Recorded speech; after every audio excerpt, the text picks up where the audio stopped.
In November of 1987, WWE, looking to counter WCW Starrcade, took the idea of odd pairings at the dinner table at Thanksgiving time and put that scenario in a wrestling ring with Survivor Series, which would become one of the big four pay-per-views for the company. And just like your uncle, who brings a new girlfriend each year to Thanksgiving, WWE gave us many odd pairings with the Survivor Series teams. Jerry the King Lawler had a bunch of mini kings. Doink the Clown had a bunch of mini clowns. We had a cheerleading team. They also gave us some combinations that turned out to work really well together, like Sprite and Cranberry. They gave us Team DX that clean swept. They gave us '05 SmackDown team of Batista, Randy Orton, Rey Mysterio, JBL, and Bobby Lashley. They gave us the Team WWE in '01. I'm not the biggest fan of that because I feel like Jericho and Big Show are WCW guys. Me and my partner here, we're going to give our views on who we think has been the best Survivor Series team of all time. Before we do that, make sure you hit the like button and subscribe to the page. Before I get your view on who you think is the best team in the history of Survivor Series, I really like the pay-per-view. I'm torn on the War Games aspect. War Games is cool, but I also like the idea of the traditional Survivor Series matches. It gave us a break from the regular pay-per-views of just matches. This is a special type of match. It kind of highlights tag team wrestling, which we never really like. Tag team wrestling is just non-existent, really. At least with the Survivor Series matches, we got so many cool, strange combinations of teams we weren't expecting. So I actually like the pay-per-view. I know some people don't consider it a big four anymore. To me, I still think it's one of their bigger pay-per-views. Yeah, I still think it's one of the big four. Um, as far as like the current way they do it, I enjoy the war games, but I don't want it to be like we have to do a war games at Survivor Series situation. I want it to like a feud to warrant a war games. And also, if you're doing war games, I would still like a traditional 5-on-5 or 4-on-4 Survivor Series matchup.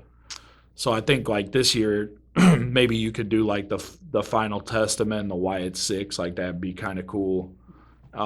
Yeah, so I hope if going forward, maybe intermingle them war games and traditional, or just stick to traditional and give us war games when there's a feud hot enough. And then in the history, who's the team you went with as the baddest of the bad? So you know me, I'm old school wrestling, that '80s '90s. That's my jam. So I picked a team that just personifies that '80s wrestling, '80s WWE, and that's the Hulkamaniacs team from 1989. So we're looking at Demolition, who were the reigning tag team champions at the time. Probably the greatest WWE team of the 1980s. Uh, Rocking the cool face paint. They had that studded leather The S&M BDSM outfit? gear. Yeah. Yeah.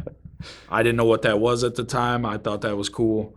And then you have Jake Roberts, who at that time's probably solidly the number three baby face behind Hulk Hogan and the Ultimate Warrior, rocking the mullet, rocking that '80s porn mustache. He's got the snake.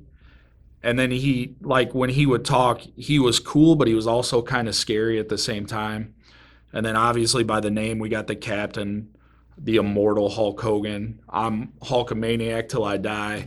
Uh, this was peak Hulkster for me, coming off of No Holds Barred. Zeus is trying to kill him. He's not backing down. And another little bit I love that Hogan does is he always referred to the $1 million man as the multi-million-dollar man. I always like that's cool to me. Like in Hogan's mind, he's got more than $1 million, so he's the multi-million-dollar man.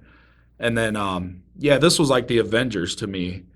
And another like thing I loved about the team is the promo dynamic. Like Demolition and Hogan were cutting the typical '80s wrestling promo of where they're yelling and screaming and talking about how strong they are and all the stuff they're going to do. And then it gets to Jake and it's this like slow philosophical promo.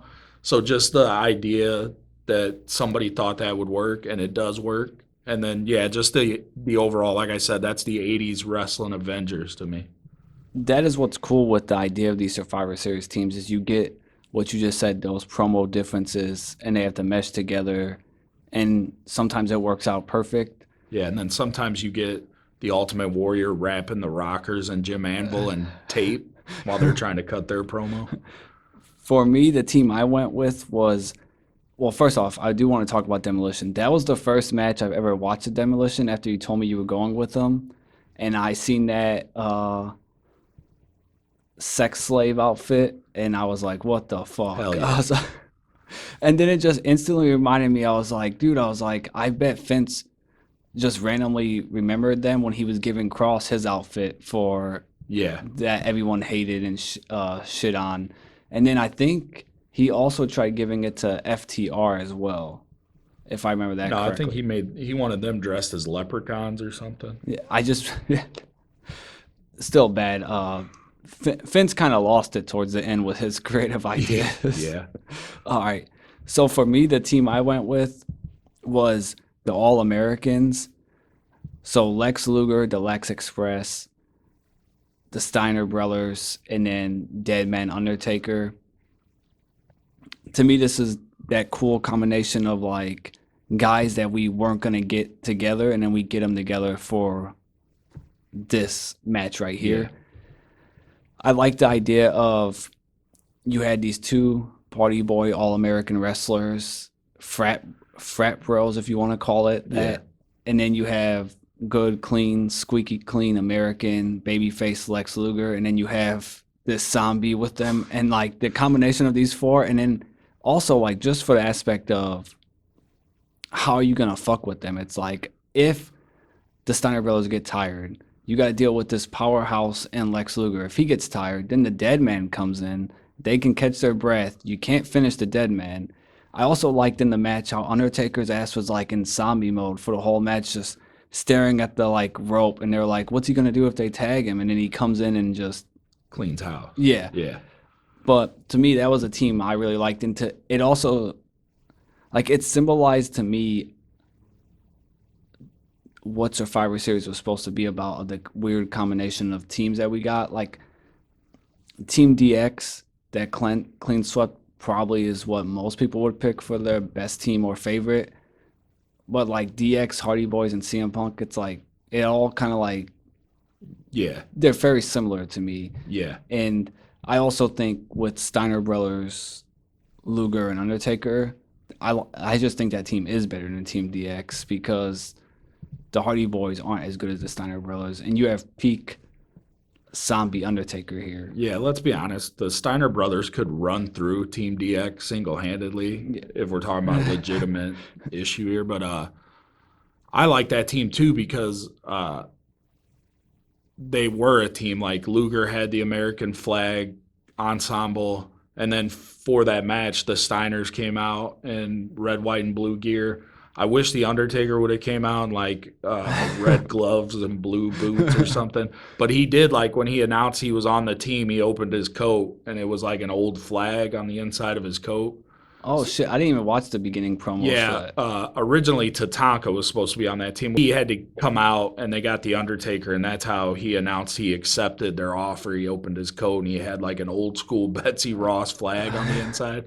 So, but yeah, I like that team. I enjoy that whole Survivor Series actually. So, And that's just what to me Survivor Series should be about, is the combinations of teams that you get. And then it's like when they were doing the brand supremacy in like 17, 18, 19,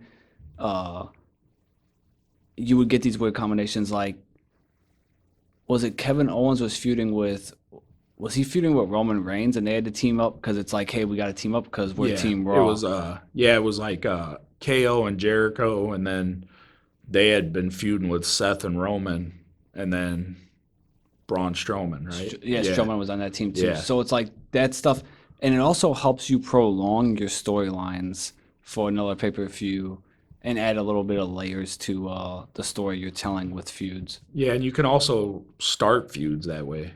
Oh yeah, you could do that Yeah, too. you could have a guy like Turn on his team. Also, this just popped in my head now that we're talking about that. Shout out to Bad News Brown. I used to love the bit. He would be on a Survivor Series team, but he didn't like anybody, and he would always leave. I believe they did it twice, but yeah, 2 years he like, screw you guys, and then left his team. So Dude, that's awesome. yeah, I wish that's a thing they would bring back for somebody. All right, so in the comments, let us know who is your favorite Survivor Series team in the history. Also, let us know if you're a fan of the Survivor Series pay-per-view and the match type.